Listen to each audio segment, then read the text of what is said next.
Huwag mong hilingin na magbago ang isang cheater.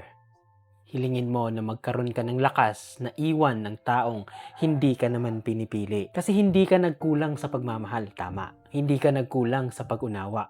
Hindi ka nagkulang sa pag-asa. Hindi siya nadulas, hindi siya nagkamali. Pinili niya. Kasi masakit tanggapin pero malinaw. Kung gusto kanyang piliin, matagal na niyang ginawa. Kasi wala pong relasyon ang nasisira dahil sa kakulangan ng paliwanag. Nasisira yan dahil sa kakulangan ng respeto.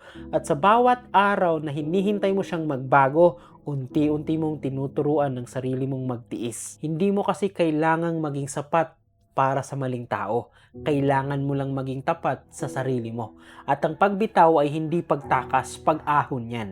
At ang lakas ng loob hindi laging lumalaban. Minsan, marunong umalis. Tandaan, ng pag-alis ay self-respect, hindi kawalan. Kasi darating ang araw na papasalamatan mo ang sarili mo. Hindi dahil naghintay ka, kundi dahil pinili mong umalis. Pinili mong mahalin uli ang sarili mo. At doon magsisimula ang tunay na paggaling mo.